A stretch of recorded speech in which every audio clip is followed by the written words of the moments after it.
Somehow put it maybe up there, then it can see both of us. Karen? Do you think that's Yes, that looks right. that looks all right? And we can Well, slightly it would be if you wanted to bring it to the front edge of the desk. maybe a it bit would be- closer. What I was thinking was that Sound. it's still going to see on the side would be better. Pardon? Yes, how does Yeah. that look? I think that looks great. Good. That looks like me and you. Yeah, it does. So we can now ignore it. Yeah. And do whatever it is we're going to do. Exactly. It's slightly anxious like this, you understand. Are you? But only because I may not, I mean, you rather flatteringly said something about wisdom. Hmm. And that's a big ask to actually be able to come up with it on demand. So I just hope, keep my fingers crossed, that something will emerge. Well, I feel like it often emerges when we talk. Okay, fair enough. So while that's not me taking credit for your wisdom, Well, I think there's. Bringing forth of. Yeah, I feel like my newness Mhm. in the work reminds you sometimes of Hmm. knowledge that you'd forgotten you have, or that you've kind of taken for granted knowledge or I experience. think that's probably true, actually. I feel like you've said that a few times in different ways. Like, oh, I forgot that I Yeah. knew that. Or With all those books along there and in here. yeah. Somehow some of it must have filtered Oh, in. is this one new? No, I may have, Lent it to somebody. you see it's Gail Simon. Yeah, I've been I think, reading. I think it's when you mentioned Gail Yeah. that I got it out again. Yes, I've been reading some of the chapters in it. So it was, I think it was down in the bottom here somewhere and I got it out. Or is there a secret additional? Well, it's just No. stuff that I don't always, don't refer to quite so often. No, it's rather more random there. Can you have a biscuit if you wish? I will, but I'll wait. Okay, so what do you want to do right now? Well, I'm going to try to practice this interview Okay. and see how that feels. Mhm. I haven't quite come up with my introductory, how I introduce myself, so I'll try and off the cuff, and then maybe next time that will feel more.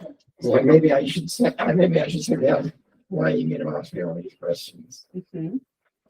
So I am really interested in the idea of resistance and resistance to oppression.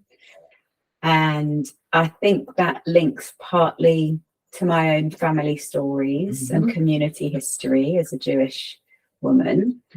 And also to the work that I've done for the last 10, 15 years in children's services and seeing families and children experiencing extreme hardship and violence and abuse, and seeing that the ways we talk to and about them sometimes seem to make it worse, not better. And then when I read about different ways of practicing that seem to center resistance to oppression, it felt like that could be a very different way for me to work as well.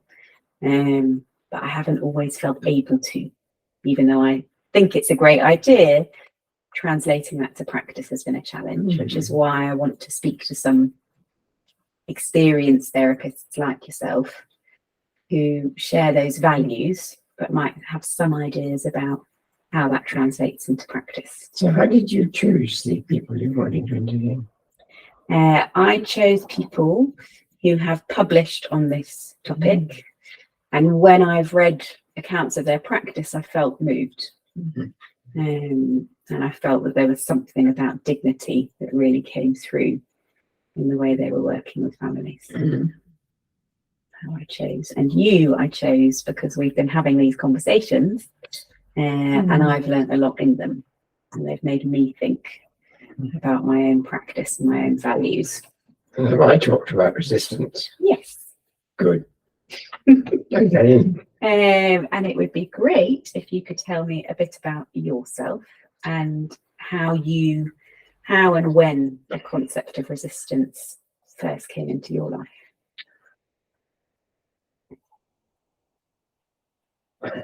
It's really hard to tell you.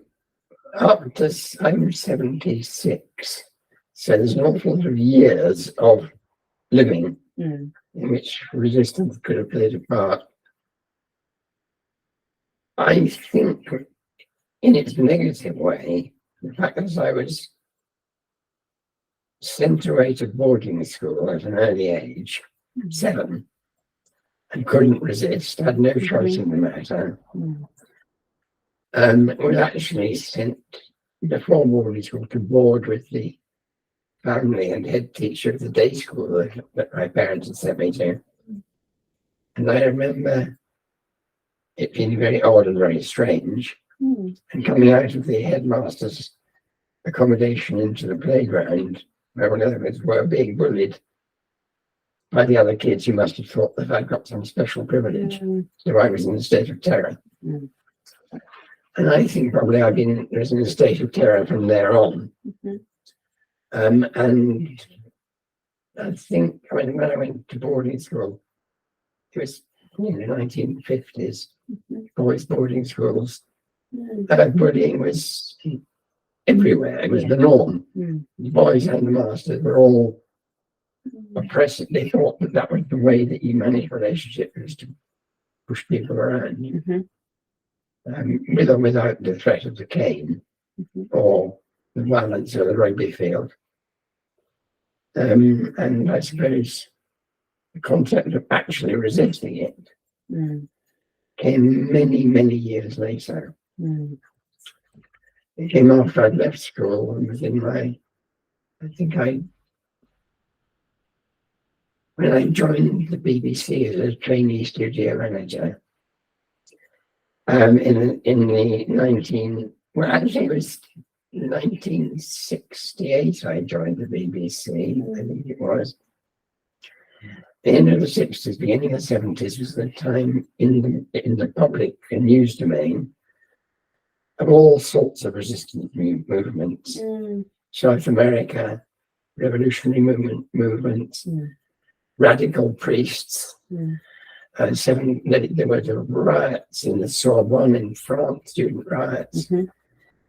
There were demonstrations, trade union, etc., demonstrations in this country. And all that decade, the mid-60s to mid-70s, with a whole raft of revolutionary movements. And that was translated to me into, if they can, why can't I? And I suppose that was what stirred me into feeling a sense of revolt against forces that were making me, which included my parents, who were very traditional, upper middle class, monarchist Anglicans. The church and God and the state and the bar system all were working together to entitle people to tell everybody how things ought to be and what they ought to do. And after that, it just carried on working with. I left the BBC and revolted against what my parents would have thought would have been a good job, and it was, to become a social worker. 75 to 79, in the mid to late 70s, there was still stuff going on.